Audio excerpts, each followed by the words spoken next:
Hello friends, welcome to investment innovation.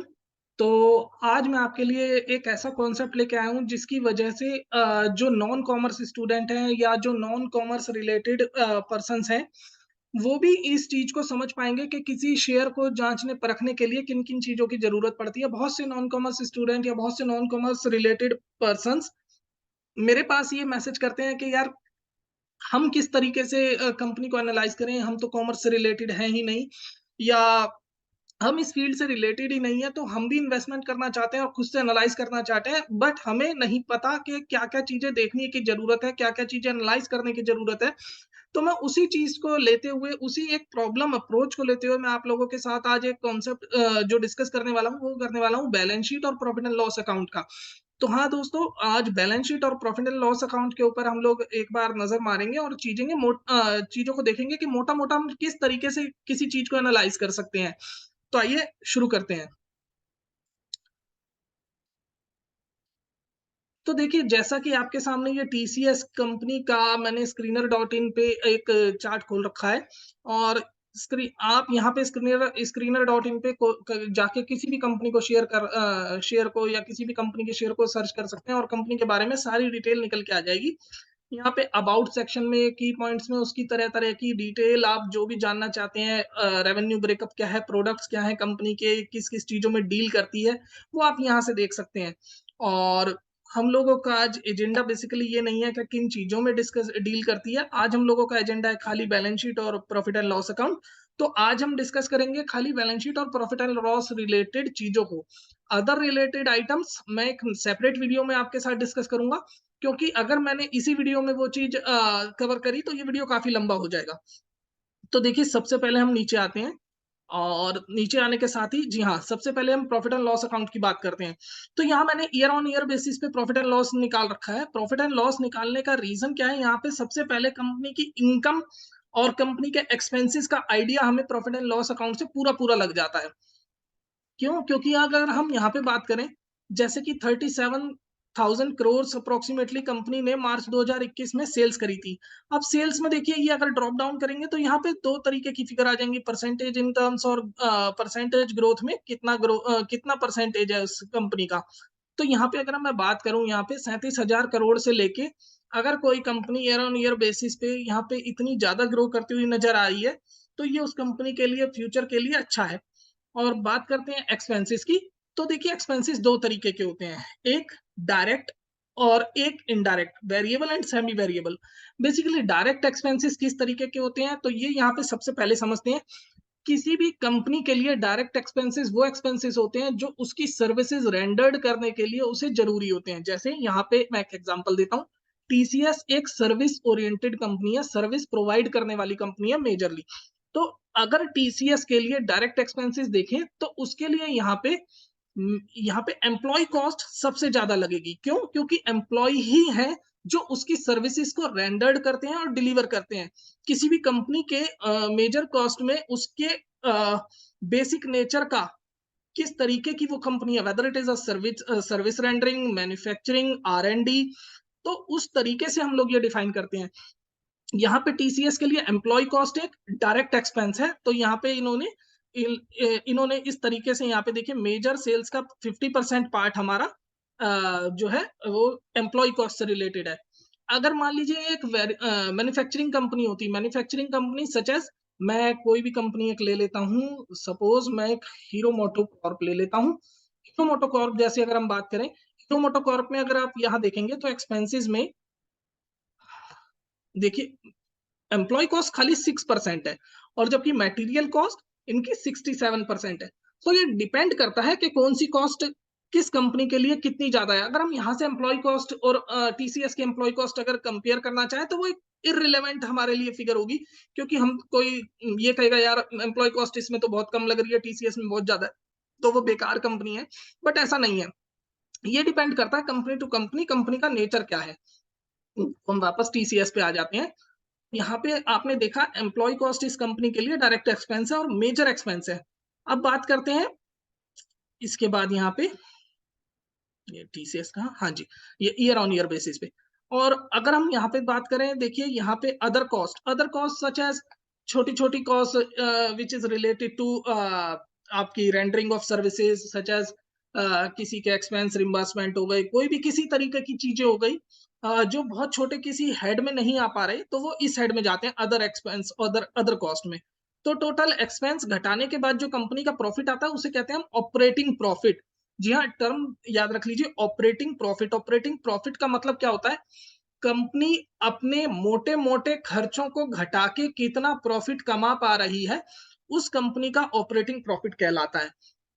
Indirect expense इसमें बाद में आएँगे और इनडायरेक्ट इनकम भी इसमें बाद में कवर होंगी। जैसे इनडायरेक्ट एक्सपेंसेस क्या होते हैं? Interest on loan, interest on borrowing, depreciation और अदर छोटी-छोटी रिलेटेड आइटम्स जैसे कि यहाँ पे अगर हम बात करें कोई अगर कंपनी किसी भी तरीके से ट्रैवलिंग एक्सपेंडिचर कर रही है किसी कॉस्ट का, तो वो यहाँ पे कवर हो जाते हैं इनडायरेक्ट एक्सपेंसेस में। तो ये या फिर T related items, food and beverage related items जो एम्प्लॉइज़ के लिए खर्च करते हैं, तो वो इधर क कवर हो जाते हैं अदर एक्सपेंसेस में। तो उसके बाद जो ये छोटे-छोटे एक्सपेंस घटाने के बाद या डेप्रिसिएशन और इंटरेस्ट हटाने के बाद जो हमारा टर्म आती है, इसे कहते हैं हम profit before tax. Profit before tax एक वो टर्म है कि यहाँ पे आपने सब कुछ घटा दिया सिवाय टैक्स के। जी हाँ, टैक्स के। इसे हम पीबीटी भी बोलते हैं शॉर्ट में।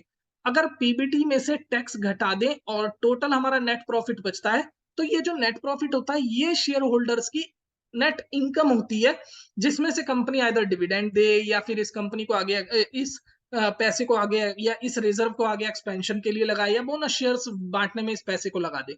तो ये कंपनी के ऊपर डिपेंड करता है, उसके ग्रोथ प्लान के ऊपर, उसके एक्सपेंशन प्लान के ऊपर। तो आई होप मोटा-मोटा आप पी&एल को लेके समझ चुके होंगे कि पीएल किस तरीके से किसी कंपनी का देखना चाहिए और किस तरीके से हमें उसके आगे ग्रोथ को उसकी आगे आने वाली ग्रोथ को हमें डिफाइन करना चाहिए। अब बात करते हैं बैलेंस शीट की। तो देखिए बैलेंस शीट की अगर मैं बात करूं सबसे पहले इसमें आइटम आता है शेयर कैपिटल।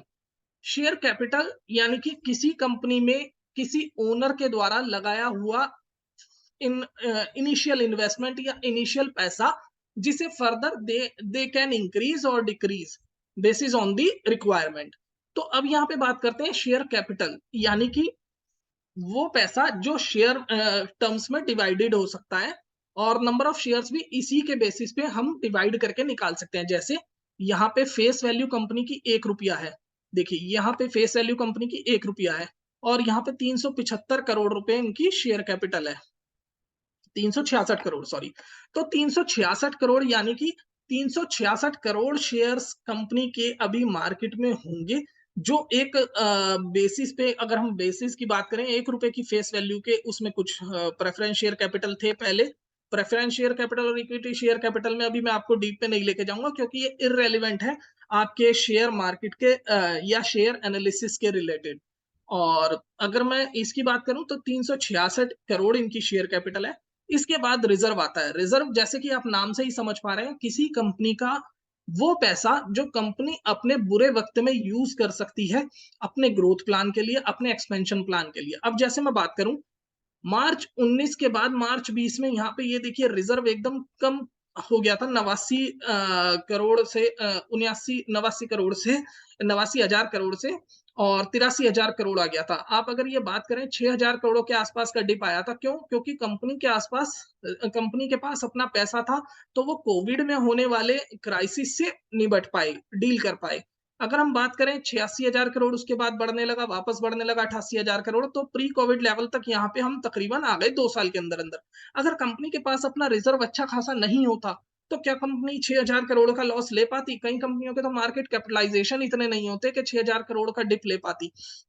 लेकिन कंपनी ने उस पीरियड में भी अपने एम्प्लॉइज़ को सैलरी दी होगी और अदर खर्चे जो होंगे उनके वो करे होंगे। हो सकता है कि कुछ पीरियड ऐसा हुआ हो जब कंपनी की मतलब सर्विस रेंडरिंग रुकी हो, बट फिर भी ओवरऑल लेवल पे कंपनी को अपने एम्प्लॉइज़ को सैलरी देनी थी, सब कुछ देना था क्योंकि फिक्स्ड कॉस्ट जो है कंपनी की बियर करनी पड़ती है। रेंट जो है वो कंपनी को बियर करना पड़ा हो, ऑल्दो लॉकडाउन था बट फिर भी कंपनी को कुछ ना कुछ रेंट तो बियर करना ही पड़ता था। तो इस तरीके से रिजर्व वो चीज होती है जो कंपनी के बुरे वक्त में उसके काम आते हैं। अब बोरोइंग्स बोरोइंग्स बेसिकली किसी कंपनी के द्वारा लिया हुआ लोन या फिर उसकी ग्रोथ प्लान के लिए whether it is for the growth of the company और फॉर एनी अदर रीजन, आप समझ लीजिए किसी कंपनी को एक्सपेंड करना है, लेकिन उसके पास पैसा नहीं है, या तो वो इक्विटी डाइल्यूट करे, यानी कि शेयर कैपिटल, जो ओनर की शेयर कैपिटल है, वो अपने पैसे किसी को, अपने शेयर किसी को बेचे और उनसे फंड ले, या फिर किसी से डेट ले, डेट यानी बोरोइंग ले और उस पे इंटरेस्ट पे करे। और पीएल में जो इसके इंटरेस्ट का खर्चा था वो आपने यहाँ देख लिया, इससे रिलेटेड होने वाला इंटरेस्ट का खर्चा पीएल में जाता है और बोरोइंग्स हमारी यहाँ खड़ी हो जाती है। अब यहाँ पे अगर हम देखें तो एक चीज रिलेट करने की बात है, आप अगर देखें तो बोरोइंग्स किसके लिए लिए जाते हैं, बोरोइंग्स अगर कैपिटल वर्क इन प्रोग्रेस के लिए लिए गए तो बहुत अच्छी बात होती है। क्यों? इससे ये पता लगता है कोई भी बिजनेस एक्सपेंड कर रहा है, एक्सपेंड करने के मोड में है वो, और वो धीरे धीरे एक्सपेंड करेगा तो उससे रिलेटेड जो रेवेन्यू होगा वो भी डिराइव होगा। जैसे अगर मान लीजिए हीरो हीरो मोटोकॉर्प की अगर मैं बात करूं, यहाँ पे हीरो मोटोकॉर्प अगर कोई लोन लेती है तो यानी अपनी एक प्रोडक्शन कैपेसिटी जो है इनहांस करने के लिए ले रही होगी। यहाँ पे जैसे सीडब्ल्यूआईपी में, यहाँ पे अगर हम देखते हैं तो सीडब्ल्यूआईपी में ये देखिए 1500 करोड़ का इन्होंने कैपिटल वर्क इन प्रोग्रेस में दिखा रखे हैं। यानी कि यहाँ पे ये अपनी नए नए ऑफिस खोलना चाह रहे होंगे या फिर नई नई फैसिलिटीज डेवलप करना चाह रहे होंगे, जिसकी वजह से इनके रेवेन्यू में आगे ग्रोथ दिखाई दे सकती है। अब अगर ऑफिस खोलेंगे तो वहां पे एम्प्लॉय रखेंगे तो वहां से रेवेन्यू जनरेट होगा, जो कंपनी के रेवेन्यू को कांस्टेंट ग्रो करने में मदद करेगा। तो इसलिए ये बोरोइंग्स ली जाती हैं, और देयर में बी मल्टीपल रीजंस। तो ये कंपनी की बैलेंस शीट की कमेंट्री से आप पढ़ सकते हैं कि बोरोइंग्स क्यों लिए है, या फिर आप screener.in पे भी जाके इस पे रिसर्च कर सकते हैं। और अदर लाइबिलिटीज, ये देखिए, ये वो लाइबिलिटीज होती हैं जिनमें छोटी छोटी चीजें एक्यूमुलेट करके यहाँ पे एक हेड के तौर पे आपको बना के दी जाती हैं। जैसे नॉन कंट्रोलिंग इंटरेस्ट होता है। नॉन कंट्रोलिंग इंटरेस्ट बेसिकली वो शेयर होल्डर्स होते हैं जो कंपनी के शेयर होल्डर्स तो नहीं है, लेकिन शेयर होल्डर्स तो है, लेकिन फिर भी अगर कंपनी को उन्हें पैसा देना पड़ेगा तो एक तरीके से ये भी उस पार्ट में आएंगे जिन्हें आगे चल के कंपनी को एक पे आउट करना पड़ता है।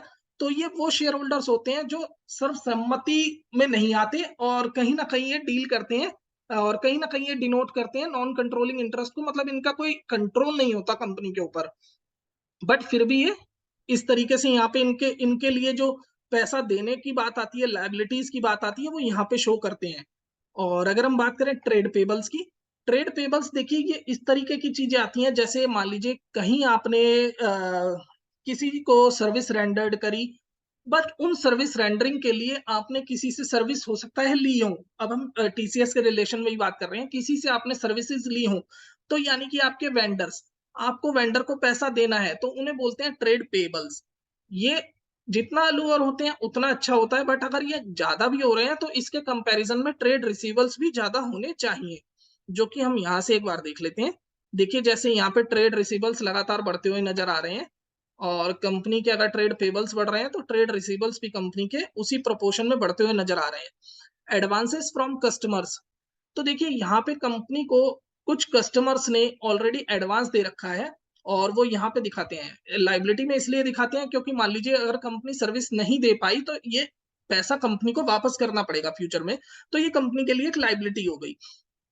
तो एक तरीके से ये एडवांस में आया हुआ पैसा है जो कंपनी एक तरीके से अपने ग्रोथ के लिए यूज कर सकती है, आने वाली सर्विसेज रेंडरिंग के लिए यूज कर सकती है।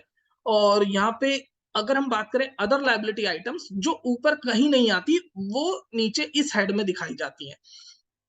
अब बात करते हैं एसेट्स की, तो देखिए फिक्स एसेट्स कंपनी के वो एसेट्स होते हैं जो सर्विस रेंडरिंग के लिए या फिर प्रोडक्शन के लिए या फिर छोटी छोटी और अदर चीजों के लिए जो कंपनी के रेवेन्यू को डिराइव करें, उनके लिए यूज करते हुए अगर बात करें तो यहाँ पे उन चीजों से रिलेटेड एसेट्स को फिक्स एसेट बोलते हैं, such as land, building, plant and machinery. ये सारी जो स्थायी वस्तुएं हैं, स्थायी चीजें हैं, कंपनी के सर्विस रेंडर करने के लिए देखिए उनके बिल्डिंग होना जरूरी है, क्यों, एम्प्लॉय बैठेंगे कहाँ, कंप्यूटर होना जरूरी है, प्लांट एंड मशीनरी होनी जरूरी है, plant and machinery such as जैसे टीसीएस में हो सकता है कोई फोटोकॉपी मशीन हो तो वो प्लांट एंड मशीनरी में इन्होंने कैटेगराइज करी हो, computers and equipments, furniture and fittings.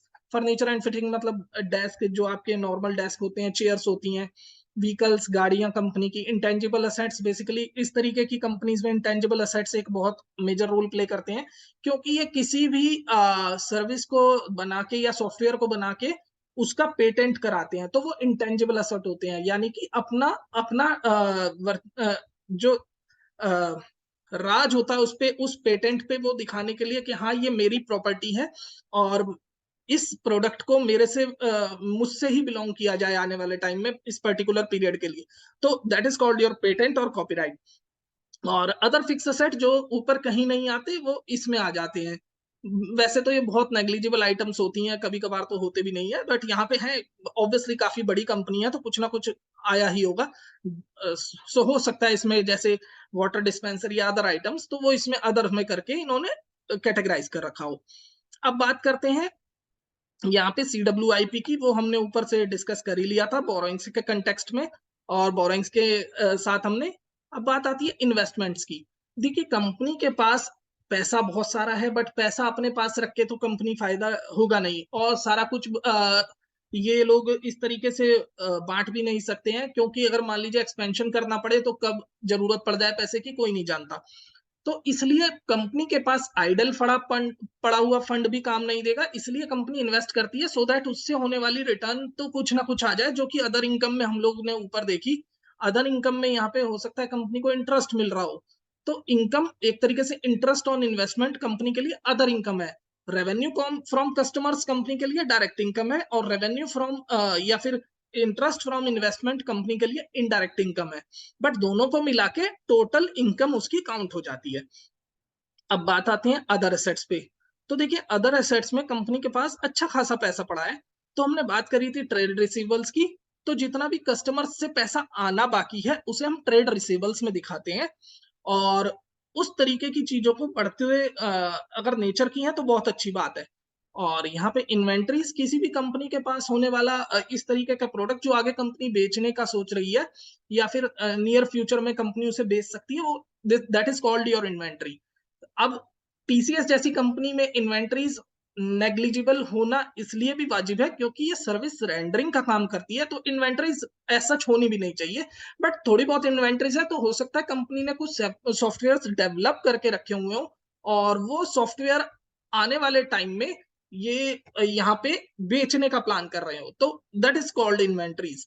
अब कैश इक्विवेलेंट्स यानी कि कैश के बराबर की चीजें, जैसे एफडीज हो गई या फिर कैश ही हो गया, तो कैश एंड कैश इक्विवेलेंट्स इसे बोला जाता है। यानी कि जब हम चाहें बैंक से जाके वो एफडी तुड़वा लें और उस कैश को हम लोग अपने किसी भी पर्पस के लिए यूज करें related to company business. And loans and advances, यहाँ पे एसेट्स में अगर लोन्स एंड एडवांसेस आ रहा है तो कंपनी ने हो सकता है ये फंड अपनी किसी सब्सिडरी कंपनी को दिया हुआ हो, या फिर किसी कंपनी में पैसा लगाया हुआ हो एज अ लोन, तो वो एज अ इन्वेस्टमेंट ट्रीट होगी। बट अगर कंपनी ने लोन के तौर पे दिया होगा जिसपे कंपनी को इंटरेस्ट मिल रहा होगा, तो कंपनी उसे लोन्स एंड एडवांसेस में ट्रीट करेगी। और ये अदर एसेट्स आइटम जो ऊपर कहीं नहीं आती, छोटी छोटी आइटम्स, वो इसमें कवर होती हैं, जैसे डेफर्ड टैक्स एसेट और प्रिलिमिनरी एक्सपेंसेस, जो कंपनी इनकॉर्पोरेशन के एक्सपेंसेस होते हैं, छोटे छोटे एसेट्स, वो कंपनी के इधर यहाँ पे कैटेगराइज होंगे। तो आई होप आपको ये दो चीजों से काफी कुछ समझ आया होगा कि किस तरीके से बैलेंस शीट और पीएल को रीड करें। बट हमें इस चीज में ज्यादा ना पढ़ के हमें सिर्फ उन चीजों को देखना चाहिए कि मोटे मोटे पॉइंट्स कंपनी के क्या हैं, क्योंकि देखिए कई बार more analysis called the over analysis, और ओवर एनालिसिस जब हो जाती है तो चीजें काबू से बाहर हो जाती हैं और समझ नहीं आता। और जब समझ नहीं आता तो इन्वेस्टमेंट कर नहीं पाएंगे और पैसा कमा नहीं पाएंगे। तो सीधी सी बात है, एक सटीक लेवल से एक समझदार आदमी की तरीके से उतना ही एनालिसिस जरूरी होता है जितना जरूरी शेयर मार्केट चाहती है, बस। तो बहुत ज्यादा एनालिसिस करना भी गलत होता है, मेरा मानना यह है। तो अभी के लिए इतना ही। अगर सब्सक्राइब नहीं करा है तो सब्सक्राइब कर लें और दोस्तों के साथ शेयर करें। और कल मैं आप लोगों के साथ लेके आऊंगा इस कंपनी के ही अदर जो टर्म्स हैं, जैसे कि ये रेशोज, वो किस तरीके से रीड करे जाएं, वो मैं आपको बताऊंगा। तो thank you friends, thank you for the day.